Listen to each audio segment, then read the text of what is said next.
Драги дечиња, драги првачиња, и на овој час по македонски јазик заедно со мене, наставничка Зорица, ќе се обидете да се представите пред другите преку игра, ќе се обидете внимателно да слушате додека другарчето зборува и да ги почитувате правилата на говорната игра.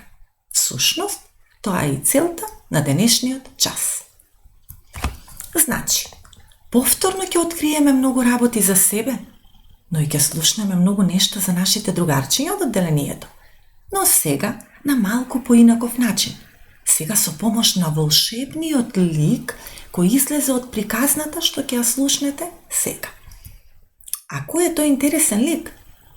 Останува да внимаваме и да откриеме.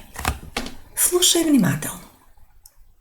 Едно дете, едно прваче кое што иако имало 6 години не сакало да се чешла, мие, средува. На неговиот 6-ти роден ден добило многу интересни подароци. Најинтересен подарок од сите била кутијата во која имала чудно огледало. Кој ли ми го подари овој бескорисен подарок?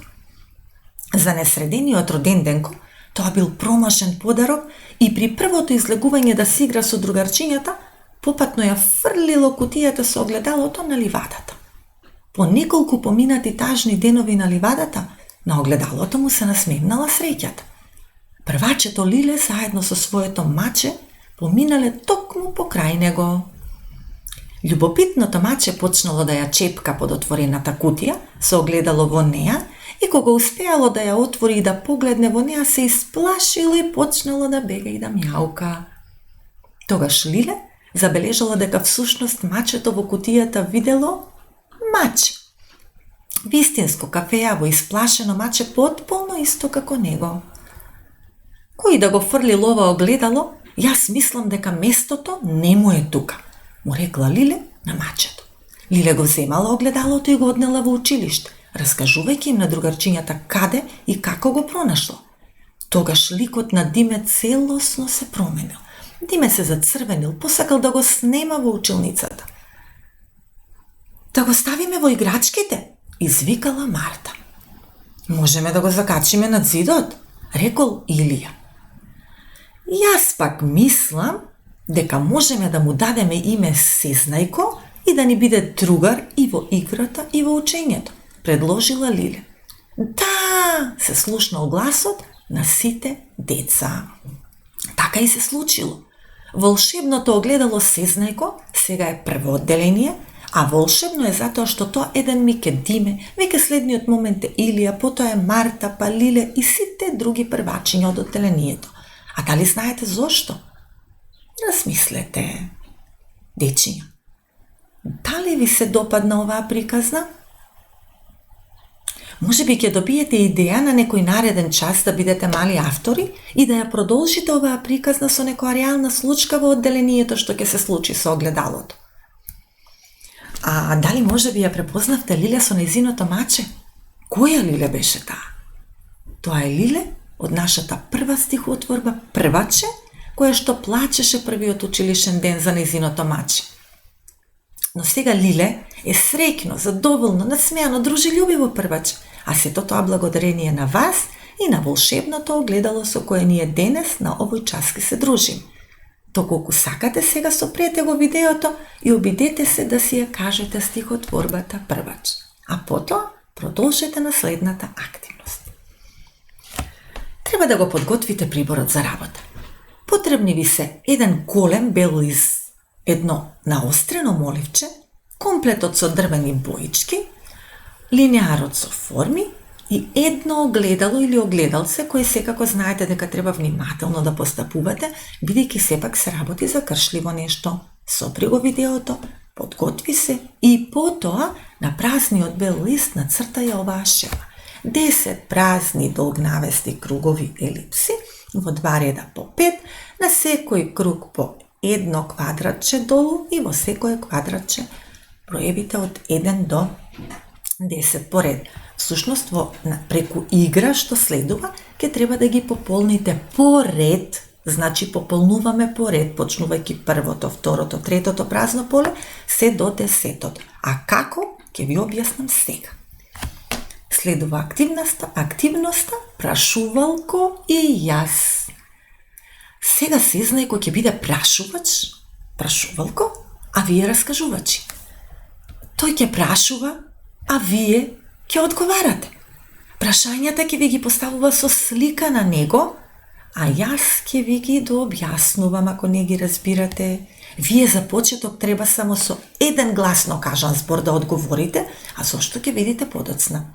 Но напомнувам, мора да бидете искрени пред Сезнајко, бидејќи тој на вистина мислам дека знае се, а и може и да ви помогне. Почнувам. Во првото празно поле, прашувалко вели напиши го твоето име. Значи, прашувалко го интересира вашето име, кое што сега во моментов го кажуваш гласно и го пишуваш во првото поле доколку умееш. Од кога ќе го напишеш, помини на второто прашање од Сезнајко. Сезнајко на него има очи. Прашува, другарче, кажи каква боја се твоите очи и со боичката на твоите очи обој малку во второто поле. Или нацрте ги очите со бојата како што се твоите. Потоа помини на следниот интерес, односно прашање на Сезнајко. Да, во него има нацртано коса. Во третото поле треба да направите две работи. Доколку вашата коса е долга, ја цртате долгата линија, доколку е кратка, ја цртате кусата линија. Затоа што прашувалко прашува каква е должината на твојата коса. Кажете и напишете една од овие линии. А под неј се исто во третото поле, со боичка обојувате која е бојата на твојата коса. Направи го тоа и продолжи понатам.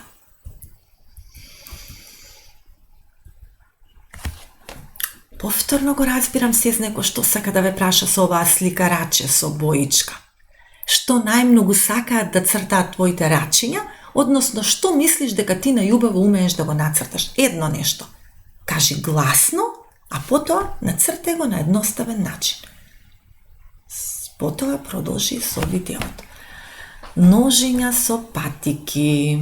Прашува која игра најмногу сака да ја играат твоите нозе. Кажи ја играта што ќе ти текне, што ти е омилена, и нацртај ја во следното празно поле. Мислам дека тоа е петото поле. Уфце. Во моментов сакаш да го слушнеш гласот на мама, тато, баба, дедо, братчето, сестричето, кажи гласно, а потоа нацртај го само ликот кој пред малку го кажа. Со овој исплашен емотикон во него Сезнајко сака да ве праша. Што би те исплашило да бидеш во просторијата? Одговори со еден гласен збор и во седмото поле нацртај го твојот страв. Едноставно, како што умееш, така цртај.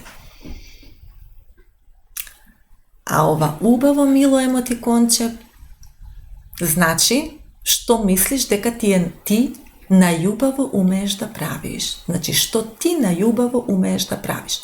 Боиш, вртиш обрач, црташ, погодуваш цел, сложувалки, редиш или било што. Кажи гласно и потоа нацртај. Колку ли му е тешко на овој емотикон. А тоа значи дека мислам дека Сезнајко тука сака да ви помогне. Затоа и ве прашува. Што мислиш дека не умееш да правиш на училиште? Сметаш дека е претешко за тебе. Обиди се твојот одговор што ќе го кажеш да го нацрташ во следниот празен простор и за крај со што сакаш да патуваш го интересира. Во последното поле нацртај го превозното средство со кое што сакаш да патуваш. Ученици, доколку успеавте да ги пополните искрено сите 10 полиња, браво! Кога ви реков да одговарате на прашањата само со еден збор и една слика, тоа беше поради игричката што следува сега, а се вика лик во огледало. Ке се препознаваме по описот. Не ви се потребни за оваа игра ниту боички, ниту моливи, туку само вашиот пополнет лист и огледалото што веќе го подготвивте. Но мора прво да ги слушнете правилата за игра. Замислете си дека сте во училницата и дека вас ви дошол редот да се представите, односно да се опишете пред другарчињата. Додека вие се опишувате, другарчињата седат со затворени очи, значи не можат да ве видат, и само ве слушаат и секој дете држи знаменце во рака. Опишувањето нема да го правите од местото каде вообичаено седите во клупа, туку ќе бидете скриени зад театарскиот параван и најважно ќе биде да се опишувате со целосни реченици. Но мора да внимавате. Првото поле со твоето име не смееш да го кажеш.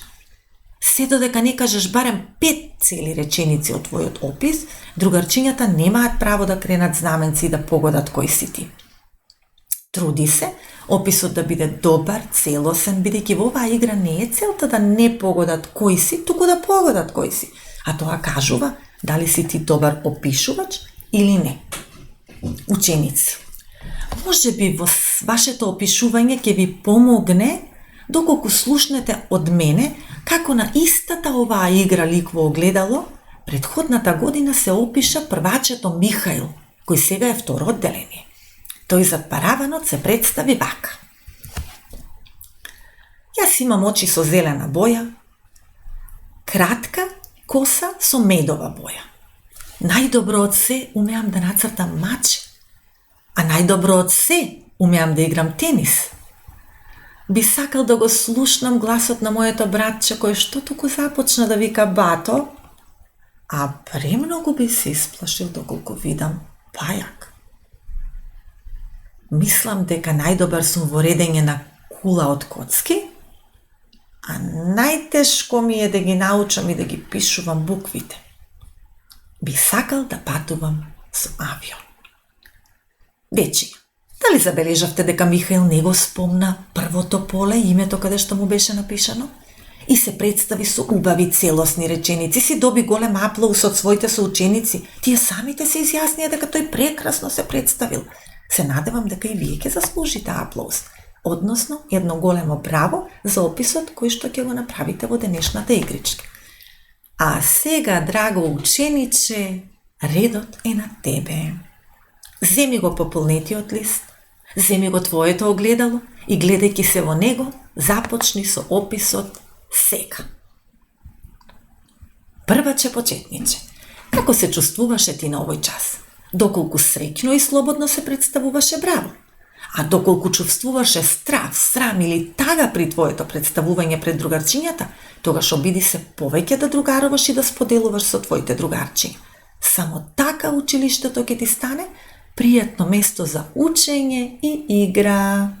Заслуживте аплауз. И на крај за домашна задача, што ти сакаше, а сезнајко не те праша. Представи го тоа со цртеж во рамка огледало. До видување, до следното видување.